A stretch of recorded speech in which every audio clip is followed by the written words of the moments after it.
en el diagnóstico situacional del consumo de drogas y de alcohol en México, hablando de encuestas, sistemas y otros temas. Me permitiré dar lectura a una breve semblanza del doctor Jorge Ahmed Villatoro Velázquez. El doctor es psicólogo, egresado de la UNAM, donde también obtuvo la maestría en psicología social y el doctorado en salud mental pública. Desde 1987 se desempeña como investigador en ciencias médicas en el Instituto Nacional de Psiquiatría Ramón de la Fuente Muñiz, destacando por su amplia trayectoria académica y científica en el campo de la salud mental, adicciones y consumo de drogas. El doctor Villatoro ha sido profesor de asignatura en la Universidad Nacional Autónoma de México, en la Universidad Iberoamericana y en la UVM Campus Tlalpan, contribuyendo a la formación de generaciones de profesionales en salud mental. El doctor Villatoro es investigador nacional, nivel 2 del Sistema Nacional de Investigadores e Investigadoras y miembro de la Red Internacional de Científica de la UNODC, UNOCDC, espero haberlo dicho bien, doctor Villatoro, y su trabajo ha sido reconocido con el galardón Espíritu Científico de la UMSIT. Reconozco mi ignorancia al respecto de las siglas en Panamá y su participación en el Grupo Internacional Evidencia Viva del Observatorio Europeo de Drogas. El doctor Villatoro, además, es autor de numerosos artículos y publicaciones científicas sobre el consumo de drogas en México y sus hallazgos han contribuido importantemente al campo de la epidemiología psiquiátrica y a la investigación sobre el uso de sustancias. Doctor Villatoro, me disculpo por esta apretada semblanza, que seguro todo mundo sabemos, es mucho más amplia de la que acabo de mencionar. Como comentamos, doctor, tenemos previsto 50 minutos para su charla y 10 minutos de preguntas de parte del público. Le dejo el micrófono. Bienvenida a esta su universidad, su casa, y escucharemos muy atentos su ponencia. Adelante. Muchísimas gracias. Gracias, doctor. Gracias a la doctora Patricia Pavón, a la UV por su invitación. La verdad es que agradezco mucho la deferencia que me hacen para invitarme a impartir esta ponencia y espero que sea de interés y provecho para todos nosotros. Déjenme ponerla. Les acabo de mandar lo que es mi presentación del día de hoy. Ya se ve en pantalla, perdón. Sí. Sí, doctora, Eh, ahí la está visualizando. Así es. Sí. Entonces, y a lo largo del camino me va a acompañar una buena amiga, Janet, quien va a estar agregando algunos archivos y ligas en relación a lo que voy diciendo aquí. Muchas gracias, Janet, también por tu ayuda.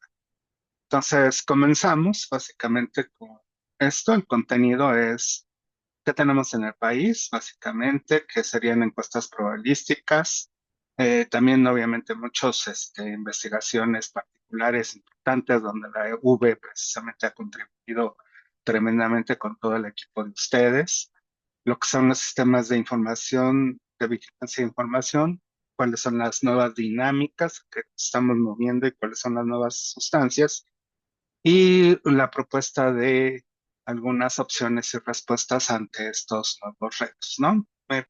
Voy a tardar un poquitito más en elementos relacionados con las encuestas, porque es más mi área de especialización.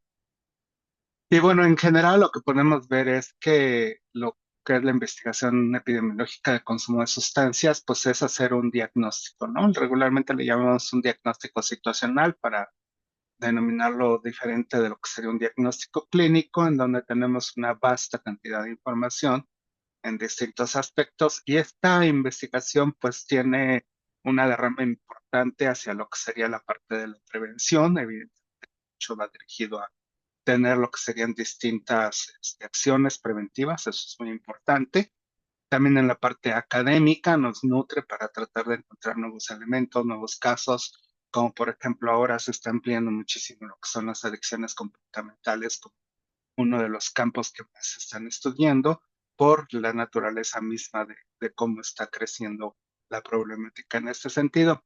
Y por supuesto que todo este diagnóstico va a afectar lo que sería la parte de las políticas públicas, ¿no? Donde pues nos indica propiamente cuáles son los elementos de riesgo y qué hacer distintas cosas, como ahorita, por ejemplo, se ha trabajado con los impuestos al tabaco, se está insistiendo sobre la ley del alcohol y lo que sería toda la parte de que sería sus impuestos también relacionados, o lo que está haciendo con la parte de las bebidas azucaradas, ¿no? Entre otras muchas medidas, o como lo ha sido también la parte relativa a los espacios libres de humo de tabaco, entre otros elementos. Adicional a esto, bueno, esta es una lámina bastante de mucho tiempo atrás que desarrolló la doctora Melina Mori, que te gusto de compartir, en donde vemos como una visión así muy general de lo que se hace en términos de investigación epidemiológica, ¿no? Tenemos las encuestas nacionales que vienen desde 1988, aunque hay unas encuestas nacionales con lo que se inició todo esto, con sus inicios con la doctora Melina Mora, con la doctora Guillermina Natera, que en paz descanse, con Chela Terroba y otros distintos compañeros que hicieron posible estos estudios y que dieron inicio a lo que son las encuestas nacionales de 1988, donde de hecho se hizo un bloque importante de encuestas nacionales a partir de entonces y vamos a ver cuál es todo su desarrollo. Tenemos una sola encuesta de epidemiología psiquiátrica, bueno, como tal, en 2002 y la de Distrito Federal hecha por la doctora Corina Benjet, que ha tenido de hecho un seguimiento, ¿no? Las encuestas de estudiantes, lo que son las encuestas con niños que están en situación de trabajo, que se desarrolló con el DIF y que después el Estado de México ha continuado. Y se han hecho otros estudios que desafortunadamente sabemos que existen, pero no se han, digamos, hecho mucho del dominio público, o por lo menos en mi caso no he tenido la oportunidad de verlo.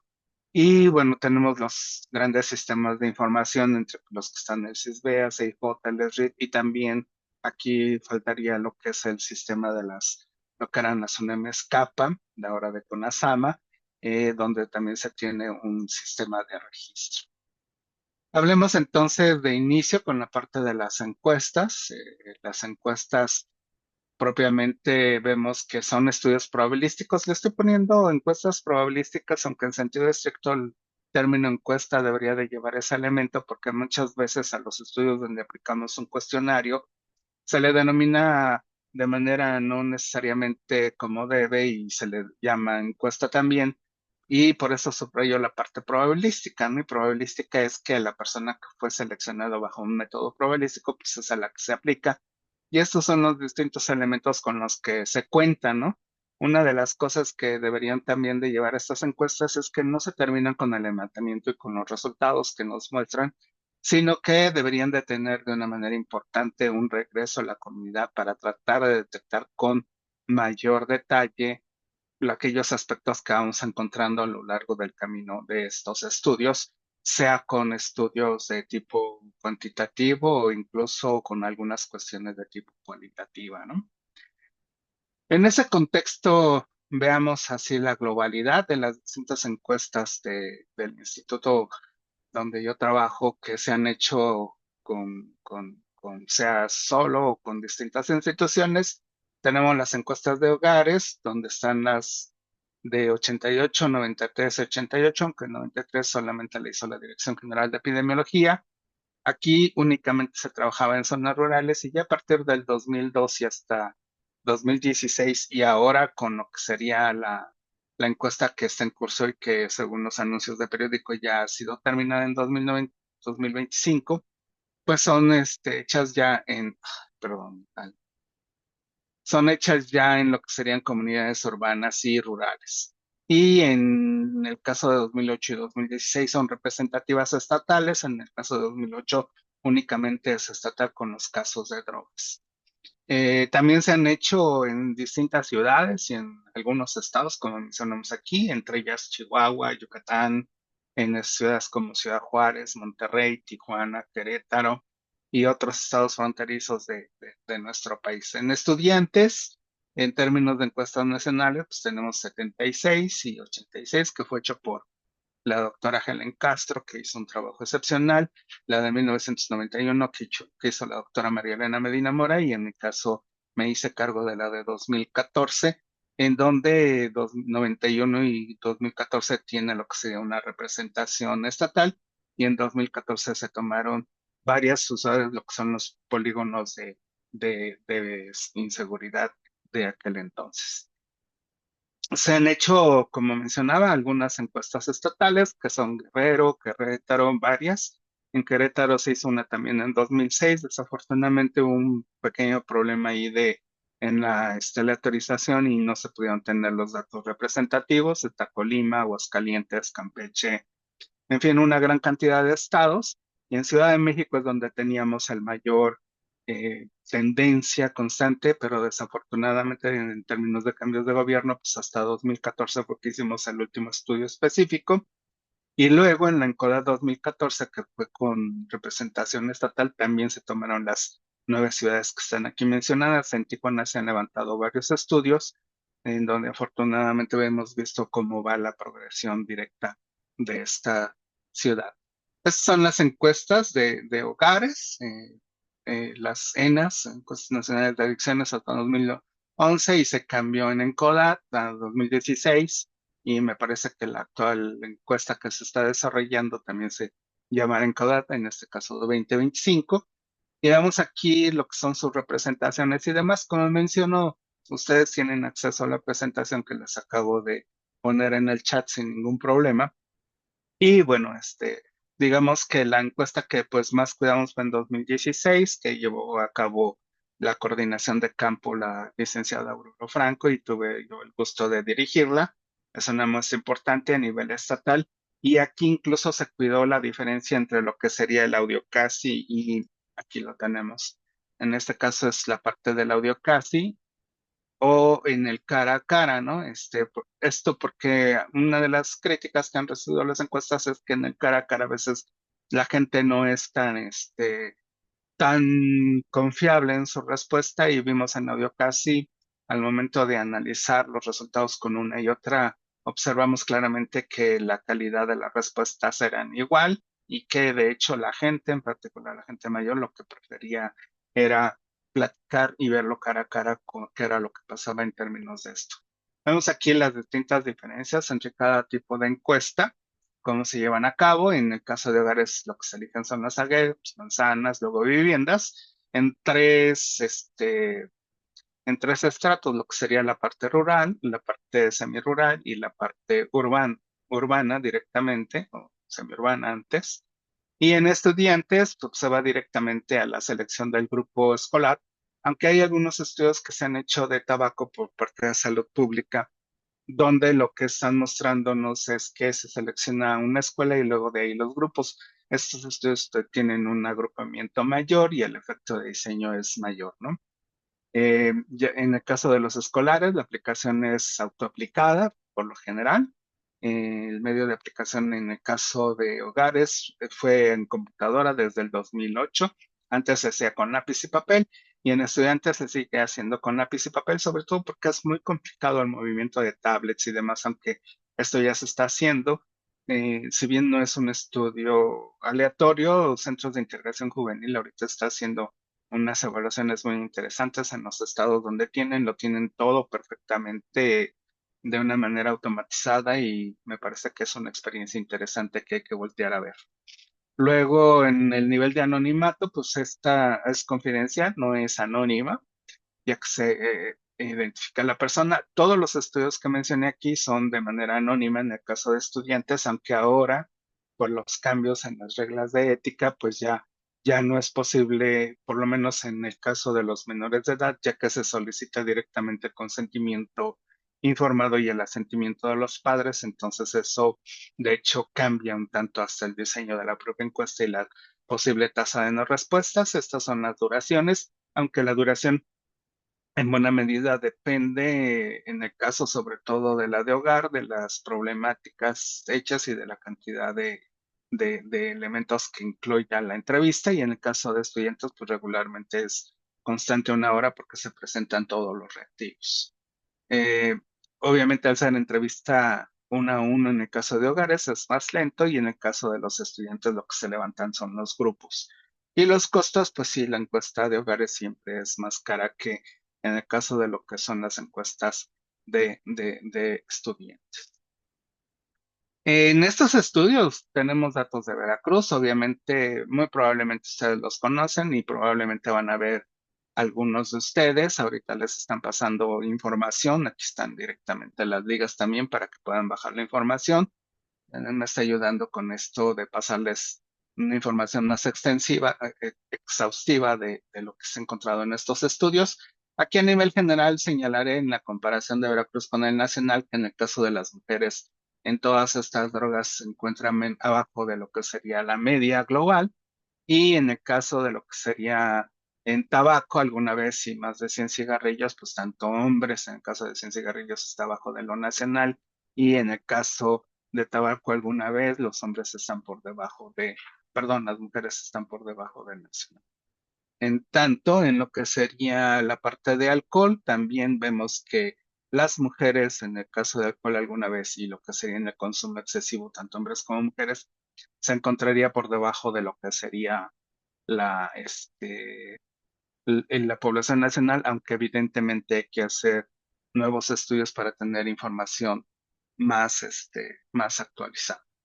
De esta manera, ahora en cuanto a lo que es la ENCODAT 2016, en los estudios estatales, sobre todo aquí vemos la parte de la tendencia entre 2008 y 2016, y vemos claramente cómo subió de manera significativa varias de las consumos, tanto en hombres como en mujeres, de las distintas drogas, lo cual pues es preocupante, y seguramente que ahora con los nuevos datos que nos presentarán, no sé si a finales de este año o a principios del otro, eh, pues veremos qué es lo que estaría pasando. Aunque esta encuesta del 2025 tengo entendido que es regional y no va a ser estatal. Y en cuanto a lo que sería la parte del consumo de alcohol, pues también vemos sobre todo en las mujeres cómo es menor a lo que sería la parte nacional, y el consumo excesivo también esto ocurre para los hombres. Vemos las necesidades de atención. En las necesidades de atención, si encontramos que en la dependencia a drogas es 0,2% abajo de lo que sería el resultado nacional, y en el caso de lo que sería la dependencia del consumo de alcohol, son datos que se encontraron en su momento iguales a los datos nacionales, caso de Veracruz. Estas encuestas nos ayudan a detectar, como decía, en la parte de prevención. Esta es una de las cosas padrísimas que fue del estudio 2014, fue haber hecho por primera vez, no solo en México, sino en América Latina, estudios con alumnos de quinto y sexto grado. Estos son resultados de esa población que es alrededor de 60,000 estudiantes. Y entonces encontramos esta situación. Las partes importantes que tenemos aquí es el hecho de que estas variables que están mostradas de este lado, en los estilos de crianza, en los contextuales y la parte de habilidades socioemocionales, son variables que nosotros podemos modificar y que nos pueden dar como interés lo que sería toda la parte de programas preventivos, porque justamente se pueden hacer distintos programas de coeducación, como se han hecho, como por ejemplo el proyecto de la doctora Nancy Amador con Capas MX, y ahora que está con Crianza Positiva con la UNICEF, o algunos elementos de lo que sería del proyecto que inicia de lo que fue Huellitas. Aquí vemos los indicadores o los predictores del consumo de drogas, y acá vemos los del consumo excesivo de alcohol. Por otro lado, entonces ahora vemos los sistemas de información. En los sistemas de información tenemos centros de integración juvenil. En centros de integración juvenil es uno de los más ricos sistemas de información que tenemos. Viene desde mucho antes, incluso de 2004, aunque aquí esa es la serie que nos presenta. Son resultados semestrales. Está la liga aquí de este informe, aunque están disponibles todos sus informes. Estos son datos específicos para Veracruz en el caso del segundo semestre, Y lo que observamos aquí, bueno, pues sí predominan alcohol, cannabis y drogas, pero vemos el crecimiento importantísimo de lo que son las metanfetaminas, de manera particular lo que sería el cristal. En el caso de CIJ es un sistema de casos, no es de eventos. La diferencia es que en casos se identifica a la persona y si la persona regresa no se le vuelve a hacer el estudio, ya se le identifica y en el caso de los eventos una persona va de un centro de servicio a otro y no necesariamente se considera como que ya se dio información, sino se le vuelve a dar información. Y esa es la situación de lo que es en el CISBEA. En el CISBEA vemos aquí directamente también en su último reportes en el 2023, perdón, en el 2023, donde pues lo que vemos es justamente esta partecita de cómo está Veracruz y en Veracruz aquí en el CISBEA. El CISBEA lo que toma son todos los centros de tratamiento y la gente que va por primera vez a estos centros de tratamiento. Y en este caso estamos hablando de la droga de impacto, que es aquella droga por la cual va al servicio. Y vemos como en este caso, en ese tipo de, este, de, de centros de tratamiento que son los de la Organización de la Sociedad Civil, pues la mayor droga de impacto es el cristal. De hecho, el país en buena medida ya hay más que uno o dos estados que están con alcohol y todos están directamente con esa parte del cristal. Aquí vemos los datos de lo que es el Observatorio Mexicano, que tiene directamente también su página. Esto, la liga se las han de estar pasando en este momento. Y aquí lo que vemos es que a nivel nacional, en términos generales, Veracruz, para lo que sería esta droga, lo que son los estimulantes tipo de metanfetamínico, pues se encuentran, digamos, un poquito por abajo de lo que sería la parte nacional, pero en términos de crecimiento desde 2013 y hasta 2020, y seguramente que en los nuevos datos que se vayan arrojando de esto, vemos cómo ha crecido que la demanda de tratamiento por cristal o los estimulantes de tipo anfetamínico ha crecido notablemente. Vemos cómo pasa del 2013 del 3,7 al 25%. ¿Qué pasa con las nuevas dinámicas? Todos hemos estado hablando ahora de que hay lo que serían las nuevas sustancias psicoactivas, que se van produciendo, que se hacen en laboratorio. Sabemos del fentanilo, por ejemplo, también sabemos del TUSI, entre otras sustancias. Y entonces lo que vemos aquí es que, bueno, pues vemos distintas informaciones. La más importante de esta lámina o que me interesa es que hay un mecanismo por parte de la Oficina de las Naciones Unidas donde se intenta tener una visión muy clara de lo que está pasando con las nuevas sustancias psicoactivas. Y aunque México en general no está reportando una gran cantidad de sustancias psicoactivas, pues sí vemos que se están presentando en distintos lados y es en Brasil donde más número de sustancias se están presentando, ¿no? La mayoría de ellas, si vemos esta lámina, son de tipo de estimulantes, básicamente, o bien lo que serían distintos alucinógenos, donde se van detectando directamente, ¿no? Y bueno, aquí vemos el crecimiento de los opioides en términos de tratamiento en México del 14 al 19. Seguramente que hay datos nuevos de estas gráficas, pero lo importante es ver toda esta parte de situación epidemiológica y sabemos ahorita que en México esta situación de lo que sería el fentanilo, lo que sería la silacina en la parte de la frontera, pues se está volviendo un caso muy importante y pues evidentemente se está tratando de checar que esto no llegue como una problemática muy fuerte al centro del país, aunque sabemos que en la frontera sí está muy, muy complicada la situación y se han incrementado los casos y las sobredosis ahí. De hecho, justamente en este reporte del 2025 de tanto de la JIFE como el de el World Drug Report, el Reporte Mundial de Drogas, pues nos dice en esta situación, ¿no? Donde las drogas sintéticas siguen creciendo. Obviamente que su producción es muy rápida, no depende de los climas, no depende de otras cosas más que directamente de lo que es un laboratorio donde se puede establecer. Y vemos cómo pues está en toda esta situación, ¿no? También vemos cómo las incautaciones de las estimulantes tipo anfetamínico han crecido tremendamente, tanto en México como en Estados Unidos, en la frontera con México. Los datos recuerden que lo que presenta el informe de drogas es de 2 años antes, el de la JIFE también regularmente es 2 años antes, a veces presenta información de un año antes. Y bueno, vemos que es casi la mitad, ¿no? De las incautaciones globales que se presentan en drogas sintéticas, lo que se detecta, ¿no? La JIFE, obviamente demanda que el fentanilo en el norte de México aumentó pues bastante y probablemente los datos sean mayores a esto que se está reportando aquí.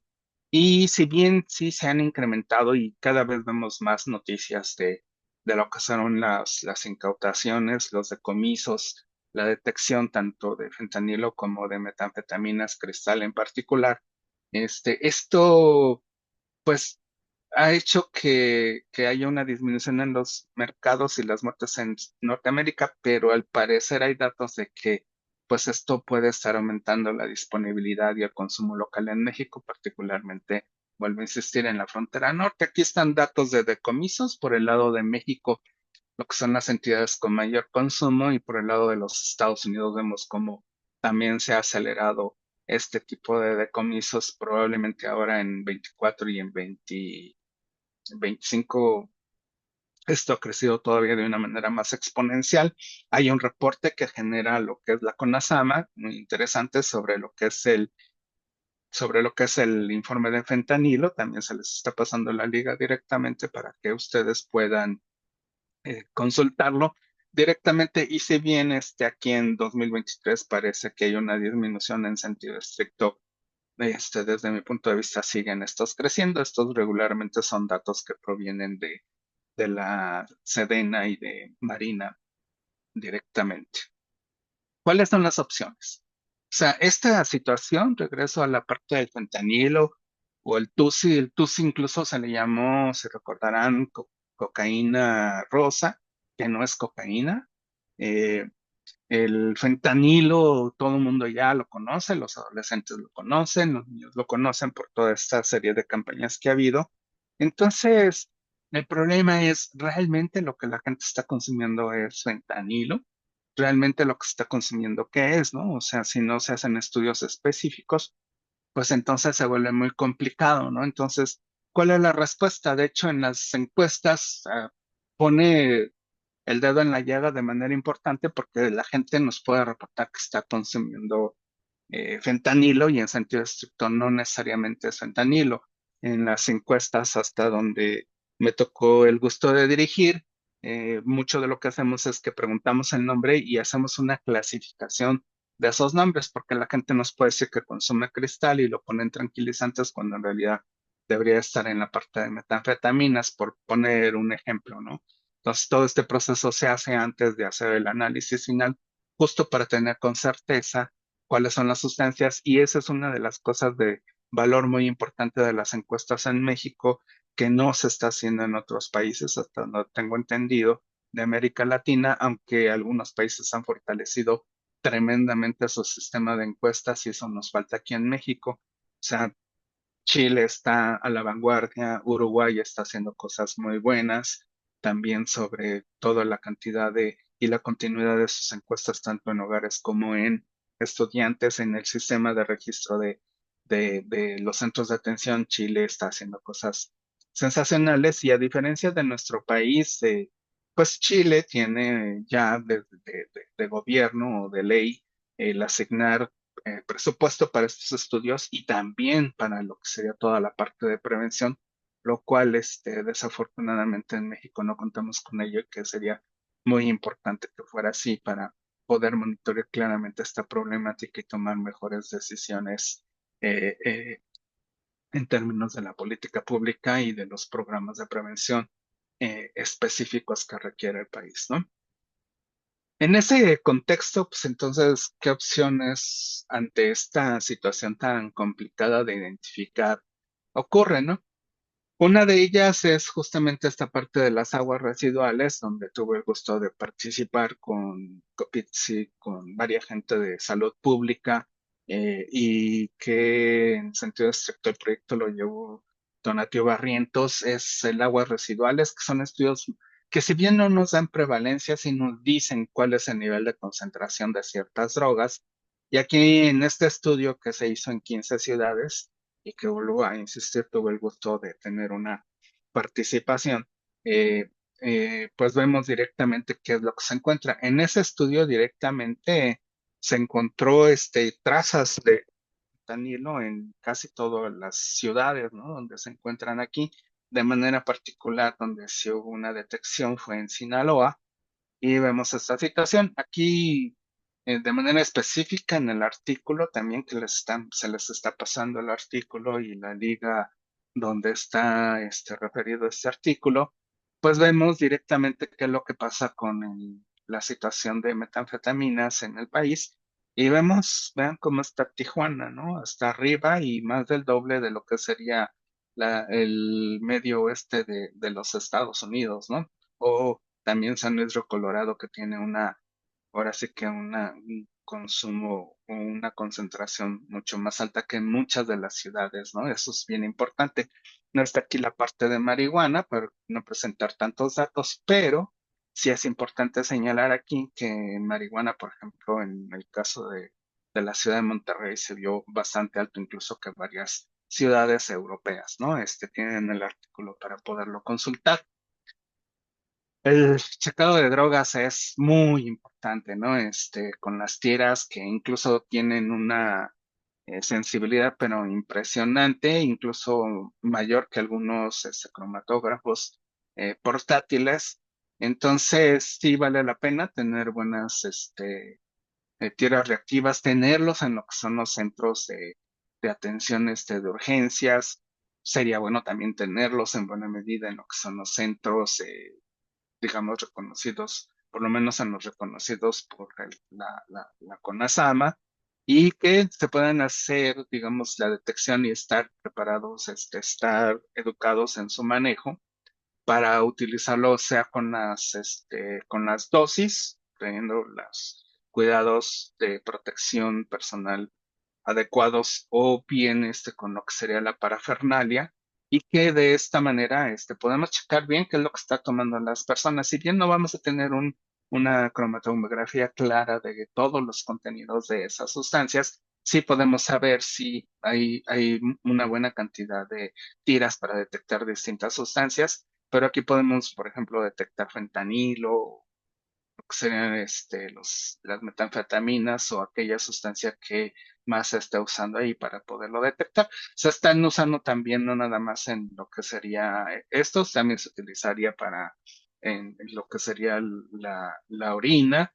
Y bueno, pues yo creo que es importante que lo tengamos así. Es barato, puede estar muy fácil de movilizar, más fácil de movilizar que lo que sería un cromatógrafo portátil. Y en ese sentido, pues sin duda los cromatógrafos son de buena calidad, son como la mejor opción, ¿no? En ese contexto, varias universidades lo tienen para otra situación de materiales, de ingeniería y demás. Entonces, muy probablemente la universidad veracruzana tenga alguno de estos elementos. Entonces, es bien importante hacer convenios con ellos, ver que estén funcionando, darles mantenimiento, porque muchas veces se puede encontrar que no están funcionando al 100%. Y justamente en la petición de lo que serían los fondos, pues establecer claramente que esté funcionando, y al hacer este tipo de convenios podemos ya estar analizando de una mejor manera lo que sean las muestras operacionales, y tener, como en esta imagen de acá, que es un ejemplo exclusivamente, lo que serían distintas muestras y lo que serían sus distintos contenidos, para que la gente sepa qué es lo que se está consumiendo con mayor medida en la zona donde estamos, ¿no? Entonces, sí es importante tener esto. Esta partecita de la imagen del lado izquierdo, pues es la preparación que se puede tener con relación a esto. Y del lado derecho tenemos lo que sería un cromatógrafo donde podemos ver esto. Se necesitan bibliotecas actualizadas para poder eh, para poder tener de mejor manera detectado de lo que se trata.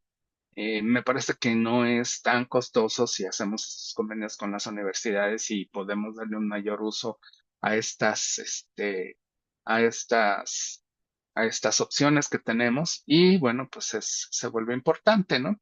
Las fiscalías, muchas de ellas también tienen estos distintos aparatos y sí es bien importante, ¿no? Que puedan dar una información clara sobre qué es lo que está pasando con los decomisos, cómo, qué están observando, ¿no? Y que por lo menos, si bien no es para el dominio público, sí pudieran en un momento determinado retroalimentar a nuestras autoridades de salud para que tengamos datos más claros de qué es lo que están encontrando en esos distintos decomisos, ¿no? Entonces, creo que esa es una ventana que no tenemos aquí. Obviamente que el uso de todos estos y por supuesto que actualizar lo que serían todo lo que serían nuestros servicios médicos forenses también es una prioridad porque muchas veces no se cuenta con los elementos necesarios para poder ver si realmente en la autopsia se debió al consumo de alguna de estas sustancias o en algún momento determinado solo hubo consumo, pero la causa de muestra pudo asociarse, pero no sea como la causa principal, ¿no? Y por supuesto, las organizaciones sociales hacen un trabajo sensacional, varias de ellas van a estar presentes, aunque en otros contextos. Tengo entendido que va a estar con ustedes Matraca, que trabaja sensacional, hacen un trabajo muy bueno. Y bueno, en este caso estamos hablando de una asociación que está trabajando directamente con consumo de drogas. Esta es la sala de consumo seguro de Verter. Esta es una fotografía en donde se les apoya, donde se les analiza su sustancia, donde llegan mujeres, en este caso es para mujeres, y se pueden inyectar. Desde mi punto de vista, esto debería de extenderse justamente para tener una mejor visión de lo que sería una disminución de riesgos de riesgos y daños ante el consumo de sustancias. Algunas de estas acciones, en particular todo lo que es el testeo y demás, también ha sido desarrollado en distintos eventos por parte de RIA, donde veo que también van a tener a alguien que les va a presentar y que han hecho un excelente trabajo en ese contexto y que pueden identificar con claridad qué es lo que se está consumiendo en festivales en particular. Y bueno, vale mucho la pena tener ese tipo de servicios para que la gente, digamos, si está consumiendo, pues tenga un consumo con menos riesgo y menos daños. Pues por mi parte sería todo en términos de mi presentación. Les agradezco muchísimo la invitación. Espero que la información aquí proporcionada sea de utilidad y pues quedo atento en caso de que tuvieran preguntas. Quienes agradecemos somos nosotros, doctor Villator. Mil gracias. Muy interesante su ponencia. Tenemos algunas preguntas por el chat.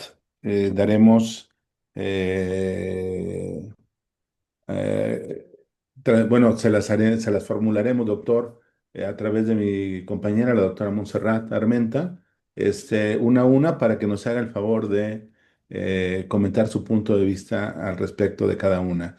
Adelante, doctora Montserrat.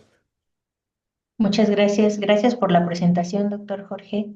Tenemos unas preguntas Gracias. aquí en el chat. Una de ellas es si alguna de estas encuestas cruza droga de impacto con nivel socioeconómico. Sí, bueno, no es en encuestas, ¿no? La droga de impacto, el término es para tratamiento, ¿no? O sea, es un sistema de información. Y sí presentan en los distintos informes que les pasamos y que están las ligas, lo que sería el nivel socioeconómico.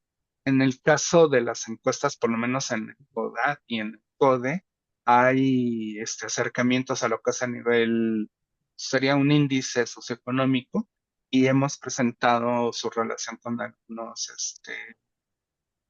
algunos bueno, con nivel socioeconómico, con lo que serían las distintas drogas que consumen las personas. Sí se considera, de hecho, en las encuestas en particular, Lo que existe es un cuestionario del hogar y como la parte de nivel socioeconómico tarda muchísimo y gasta mucho tiempo, la utiliza lo que es el INEGI. Se toman una serie de indicadores. Juan Pablo Gutiérrez hizo un estudio que está citado en las encuestas, donde se hace un próximo a lo que es el nivel socioeconómico y ese es el que utilizamos para disminuir costos. Muchísimas gracias. Aquí hay otra pregunta sobre si existe información sobre el consumo de marihuana y brotes psicóticos en México. Datos como tal no tengo, sí ha habido algunos estudios, sobre todo en Estados Unidos sobre esta situación. Son raros, no es algo específico, sí existe la posibilidad y hay que tener cuidado en ese sentido, pero digamos que la información probablemente Hugo González tenga alguna publicación o algún elemento sobre esto para consultarlo, pero en realidad no hay tanta investigación al respecto. Hay datos que sí específicamente, sobre todo se han puesto en Facebook, donde en Estados Unidos sí se ve esta relación, sí la hay, pero tampoco nos asustemos tanto, ¿no? Este, de que, pues si la consumes inmediatamente te va a dar el brote, ¿no? Tiene que haber una serie de condiciones y son pocos casos, pero sí existen. Que Sí, se muchas, pueden, las dosis de Narcan, perdón, es la sí, siguiente, creo, ¿no? De la misma Alma. sí. Saludo, Alma, un gusto que nos acompañes. Hace mucho que no tenía el gusto de saludarte. Entonces, el Narcan es lo que sería la naloxona, es una marca específica la que se utiliza.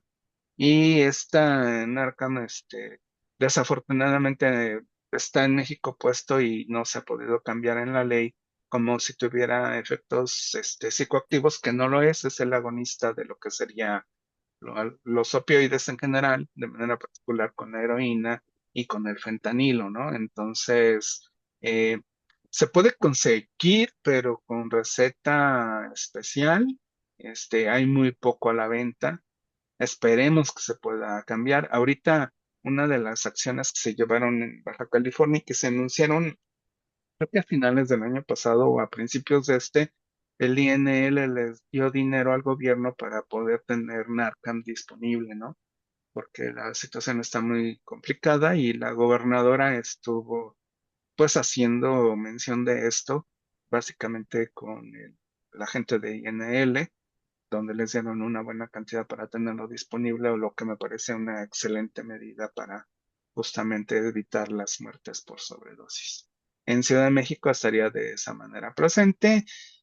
No se han detectado, creo, suficientes casos como para pensar que estuviera tan disponible en Ciudad de México, pero en la frontera sin duda creo que debe ser un medicamento gratis, ¿no? Como está en Estados Unidos. O sea, hay máquinas expendedoras allá donde no se necesita pagar ni nada, sino uno va a ellas y las saca y en muchas partes, en los casinos, en diferentes partes, pues se tiene ahí directamente en Narcan todos los servicios de emergencia. Los policías también traen lo que sería la naloxona disponible para poderla aplicar. Aquí en México probablemente sea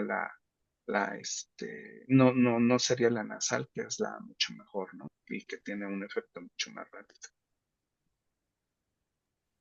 Muchas gracias, doctor. Pues recibe muchos saludos, muchas felicitaciones por su ponencia.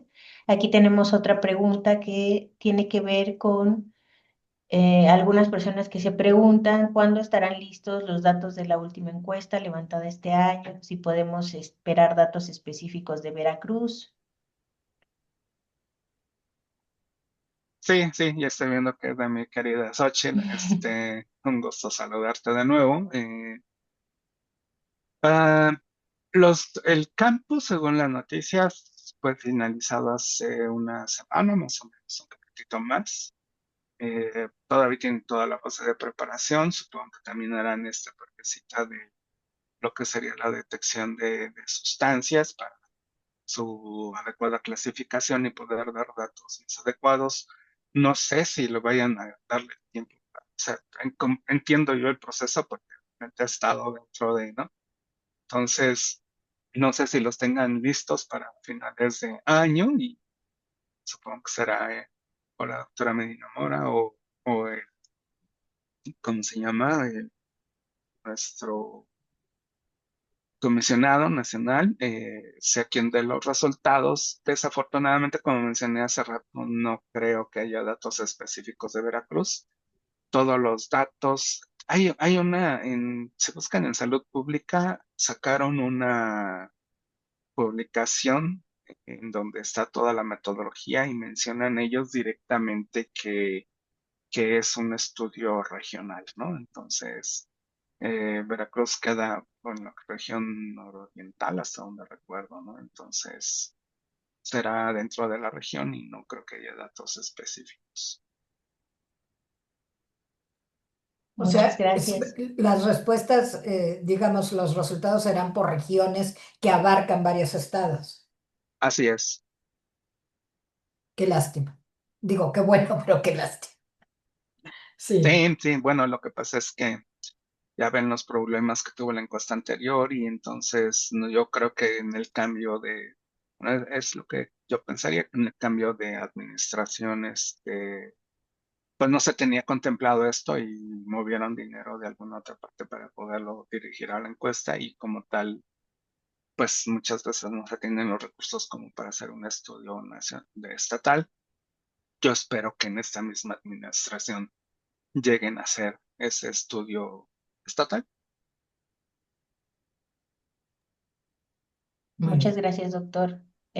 Otra pregunta que tenemos, bueno, le saludan, le felicitan por su excelente ponencia y le preguntan qué estrategia de prevención están implementando otros países latinoamericanos frente a este fenómeno que podrían aplicarse en México y que hasta el momento no se han llevado a cabo en nuestro país. Ah, bueno, yo primero, más que estrategias de prevención,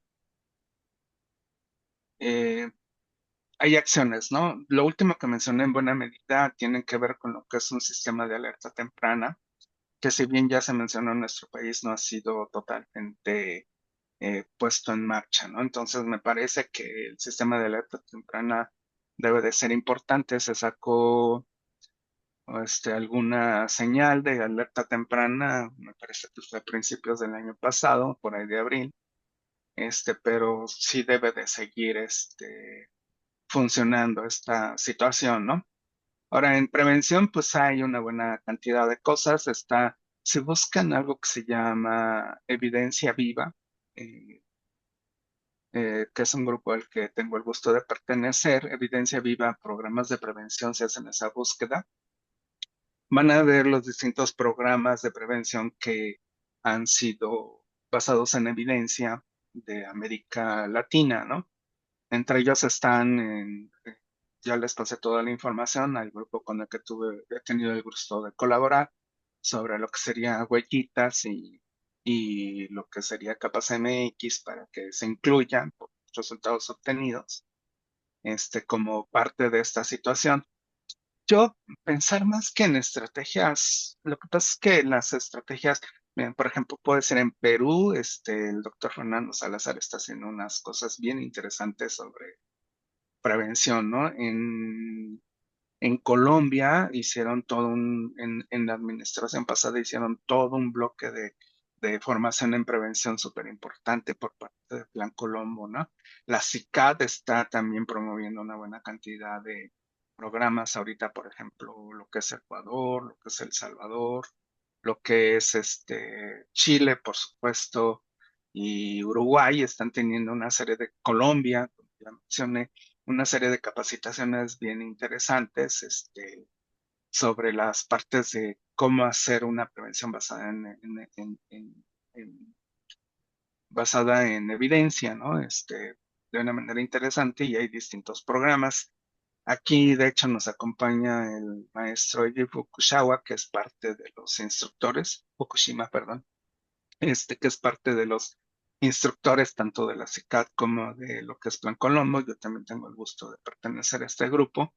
Y la verdad es que se han hecho en esos países. Ah, bueno, también no mencioné a Paraguay, donde una de sus universidades hizo una diseminación de prevención justamente basados en la experiencia de Perú del doctor Salazar, para más de 800 profesionales que están directamente relacionados con la prevención. Entonces, me parece que nos hace falta esto.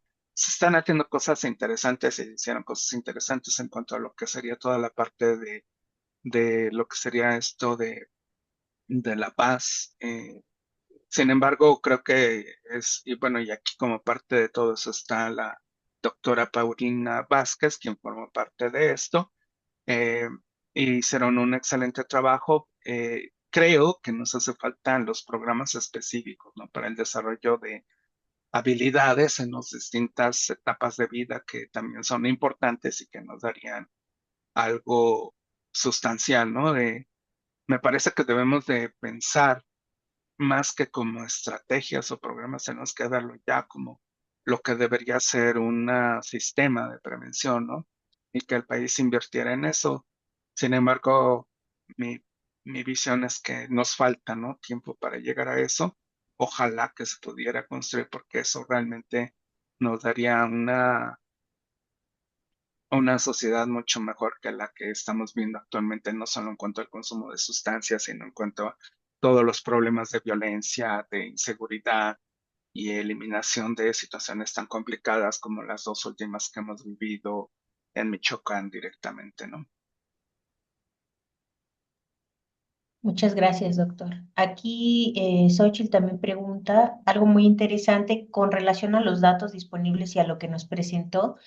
¿Qué podemos esperar en cuanto al consumo de drogas? Es disminución de la edad de inicio, crecimiento del consumo de drogas en mujeres, o la presencia cada vez más alta de drogas como cristal y fentanilo en México, y si considera usted que contamos con la infraestructura, recursos y profesionales para atender esta problemática.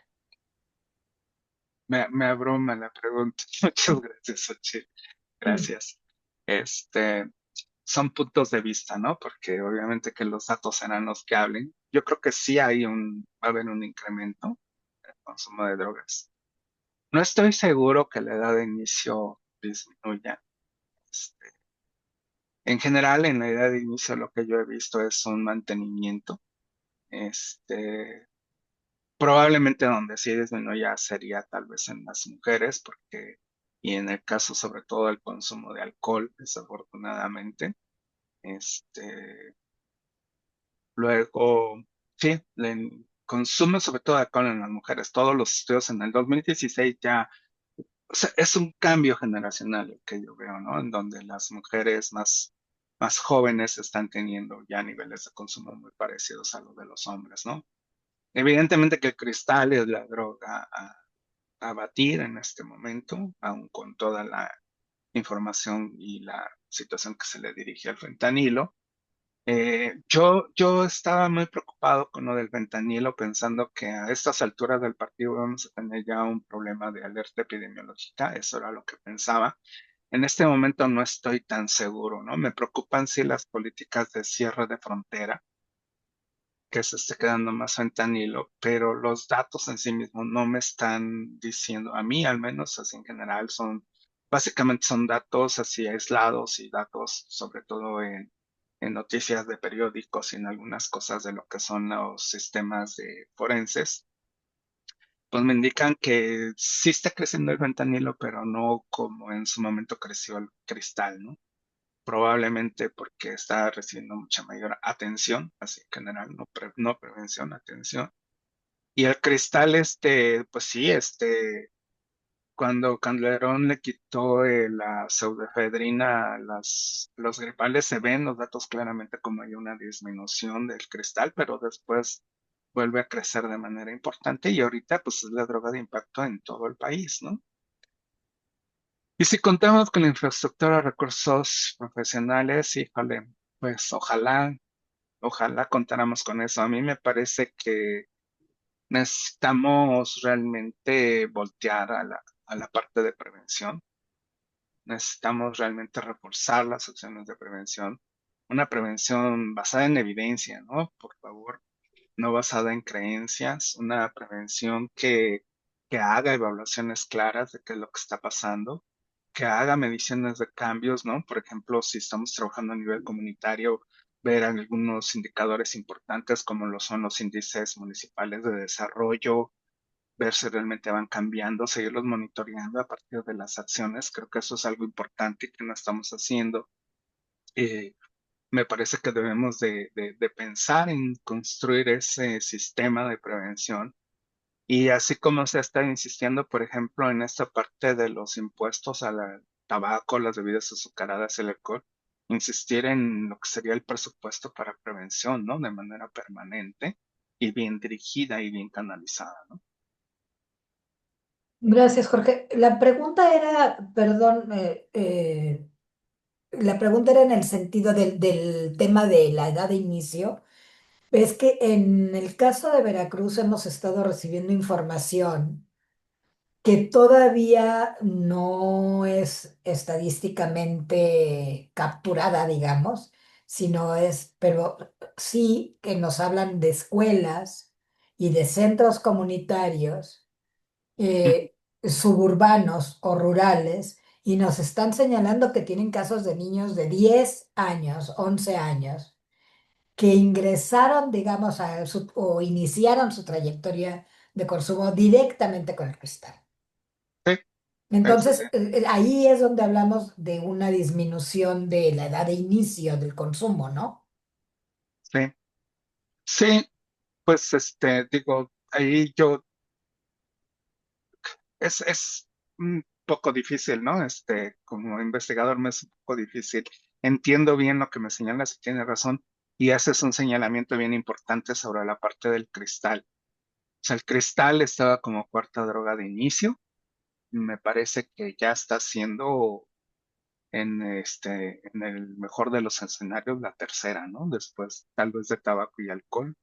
El cristal está a la orden del día, se desarrolla y se hace de una manera muy fácil, ¿no? Entonces, sí se está haciendo y se está utilizando mucho cristal en la población general.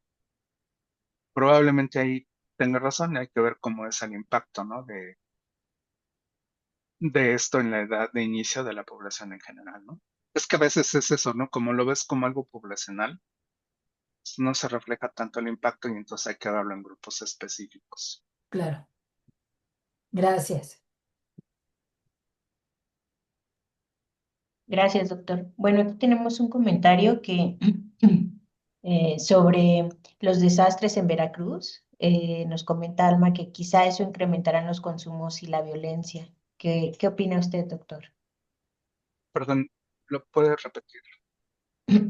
Sí, Alma nos comenta que en los desastres en Veracruz ella piensa que se incrementarán los consumos y la violencia. ¿Qué es lo que piensa usted con relación a justamente esta situación que pasa al estado de Veracruz, ¿no? Por lo del huracán, ¿no? Reciente que les tocó Sí, por desafortunadamente. lo de las inundaciones. Así Ujú. es. Pues no tendría un dato, es muy probable, probablemente en la parte de violencia sí, en los consumos no estaría tan seguro. Me parece que ahí sí, la respuesta tiene que ser muy inmediata para las comunidades que están aisladas. La verdad es que ya ha desaparecido eso, ¿eh? De las noticias, no he tenido noticias al respecto. Ojalá, de hecho, les preguntaría a ustedes qué noticias tienen, ¿no? Sobre estas comunidades aisladas y que han tenido problemas, porque en las noticias ahorita pues están dos elementos importantes, ¿no? Que es lo que está pasando en Michoacán y la situación que vivió la presidenta, ¿no? Entonces, esta parte de los huracanes no lo sé, ¿no? Entonces, me parece que en violencia es muy probable. En la parte de los consumos no estaría tan seguro, ¿no? O sea, estaría pensando, es que si no llega la comida, ¿cómo va a llegar la droga, no? Ese es el punto que me estaría pensando en estas comunidades. ¿Cómo están por allá? ¿Cómo van con esto? Aprovecho y les pregunto yo. Así.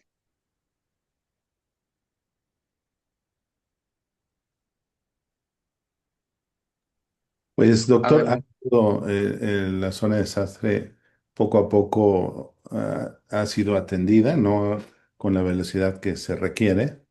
pero están llegando los apoyos para las personas afectadas. Digamos que estamos deseosos de que esto sea muy rápido. Sin embargo, creo que la logística no lo ha permitido, pero va poco a poco. En el tema de la probable incremento de las adicciones o de la delincuencia, pues probablemente ocurra. Será un fenómeno que habrá que estudiar en breve si esto ocurrió o no. Pero bueno, ahí vamos. No sé, doctora Gracias. Monserrat, si tengamos otra pregunta. Hay un compañero que levantó su mano, le rogamos acepte una cumplida disculpa, dado que se ha previsto que las preguntas sean a través del chat para ir controlando el tema del tiempo. Le rogamos que haga uso del chat, que nos disculpe cumplidamente y que le solicitamos comprenda la postura del comité organizador en ese sentido. Doctora Monserrat, ¿alguna otra pregunta escrita que tengamos? Sí, aquí hay una pregunta más. Es, ¿cómo deben entender la prevención de adicciones en las comunidades escolares, siendo un fenómeno multifactorial que requiere la participación de todos? ¿Cómo medir su efectividad? Ahorita, si me permiten, digo, sé que van a estar conectados. Les voy a pasar un artículo que hicimos justamente de esta partecita, este, en donde justamente atacamos los tres frentes de la escuela, lo que es los maestros y directivos, los papás y los niños, ¿no? Entonces, me parece que los programas, lo que nos dicen Naciones Unidas es que los programas deben ser multicomponentes y en ese sentido tener distintos elementos. ¿Qué significa esto de multicomponentes? Pues que, por ejemplo, estemos haciendo habilidades sociales tanto con los alumnos como con los maestros, en los maestros capacitándolos para que entonces tenga sustentabilidad y problema, ni con los papás toda la parte del desarrollo de habilidades de crianza, que eso lo ha manejado muy bien la doctora Nancy Amador. En ese contexto, hay que hacer eso. Pero hay dos factores muy importantes que hay que considerar para esto. No, los programas por sí mismos, no, en el caso de los comunitarios y en particular los escolares, no solamente van a funcionar por el hecho de presentar el programa y que se lleve a cabo y que en un momento determinado estemos capacitando a la comunidad escolar. Van a funcionar si tenemos otros dos elementos que son bien importantes. Por un lado, lo que es el ambiente escolar y por el otro lado, lo que es la política escolar. ¿A qué se refieren estos elementos? Pues básicamente se refiere a que en el ambiente escolar debemos de tener un equipo muy claramente definido que incluya a maestros, alumnos, si esto es posible, y obviamente a la gente que está haciendo esto, si se puede, a la gente de la comunidad que esté cercana a ella o si se está haciendo en un grupo de escuelas. Y entonces todos ellos formar lo que sería un grupo de prevención y tomar las acciones desde ahí. Evidentemente, los dos elementos más importantes, pues es el director de la escuela o directora de la escuela y la gente que está llevando a cabo el programa de prevención.